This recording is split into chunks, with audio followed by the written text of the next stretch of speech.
Hello everyone, welcome back to my channel inside হাট কলকাতা থেকে আমি রূপশ্রী। তো একটা ব্লগ নিয়ে চলে আসলাম। দেখো এখানে কি হচ্ছে, আজকে সকাল সকাল আমাদের হচ্ছে বিরিয়ানি।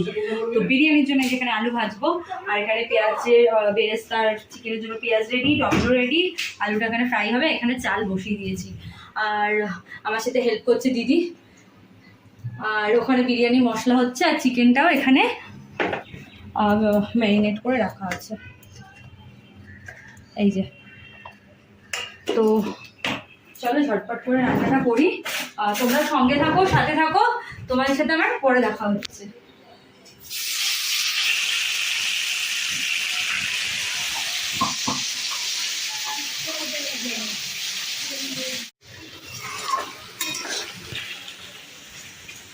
তো ফ্রেন্ডস, বিরিয়ানির জন্য এখন হচ্ছে আমাদের পেঁয়াজ বেরেস্তা করতে যে কত টাইম লাগে আমি ভাবিয়ে যাচ্ছি করতে করতে।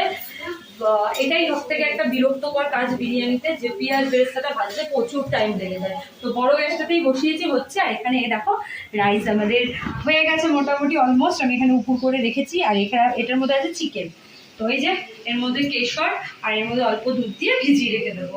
আর আলু ও ডাল মোটামুটি বিরিয়ানি এখানে চা খাচ্ছিল মুখ। এই যে বিরিয়ানির মশলা এনে গুঁড়ো করে রেখেছি, পুরো ঘরে বানানো বিরিয়ানির মশলা এটা। আর এটা এখানে মিঠা তোর আর কিছু মশলাপাতি আছে বিরিয়ানি। তো এই আপাতত আমাদের এই প্রিপারেশন হয়েছে। তো চলো আবার তোমাদের সাথে আমি পরে শেয়ার করছি, একটু করে শেয়ার করছি। জানি না কতটা শেয়ার করতে পারবো, চেষ্টা করছি শেয়ার করার। তো চলো এখনের মতো টাটা, পরে দেখা হচ্ছে তোমাদের সাথে। হ্যালো এভরিওয়ান, তো গুড মর্নিং সবাইকে। কালকে না আর ব্লগটা আমি শ্যুট করতে পারিনি কিছুই। তো এটা হচ্ছে নেক্সট ডে মর্নিং। তো আজকে ভাবলাম না ছোট করে একটা ক্লিপ করে তারপর ব্লগটা এন্ডই করে দেবো আমি এখন। তো কি বলো তো, কালকে বিরিয়ানিটা তো করেছি। বিরিয়ানি রেসিপি কিন্তু আগে আমি কিভাবে বিরিয়ানি বানাই, তো সেটা আমি আগে ব্লগে অনেক আগে শেয়ার করে দিয়েছি।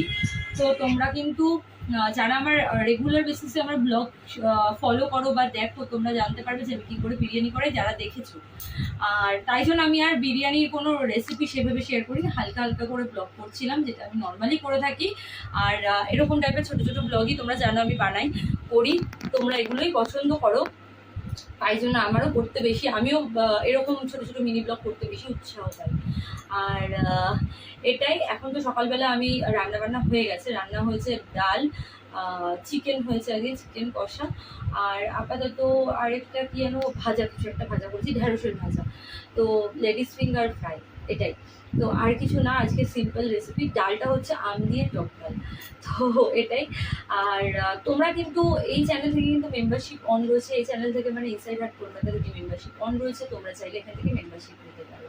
প্লাস আমার টেলিগ্রাম, তোমরা যদি আমরা চাও অরিজিনাল টেলিগ্রামে জয়েন করতে, তো করতে পারো। এই চ্যানেলে ইনসাইড হাট কলকাতাতে কিন্তু লিঙ্ক দেওয়া আছে টেলিগ্রামে। শুধু টেলিগ্রাম না, ফেসবুক পেজ আর ইনস্টার লিঙ্কও আমার এই চ্যানেলে দেওয়া আছে। তো তোমরা যারা ফেসবুক পেজ বা ইনস্টা ফলো করোনি, এখনও করতে চাও তো করে নাও ঝটপট করে। আর এখন দেখো ঘড়িতে 10টা বাজে। তো একটু মেয়েকে তো দিয়ে চলে এসেছি, অনেকক্ষণই হয়েছে। ভাবলাম না এই ব্লগটা এন্ড করা হয়নি, ব্লগটা এন্ড করতে হবে।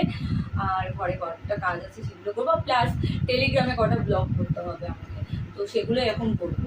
তো চলো এই ছোট্ট মিনি ব্লগটা আমি এখানে এন্ড করলাম। আই হোপ তোমাদের ছোট্ট মিনি ব্লগটা ভালো লাগলো। যারা এখনো আমার চ্যানেলটাকে সাবস্ক্রাইব করোনি, প্লিজ আমার চ্যানেলটাকে সাবস্ক্রাইব করো, লাইক করো, শেয়ার করো, অনেক অনেক মেসেজ করো, পাশে বেল আইকনটা অবশ্যই ক্লিক করো। আর যাও গিয়ে ঝটপট করে মেম্বারশিপটা জয়েন করো। চলো আজকের মতো টাটা।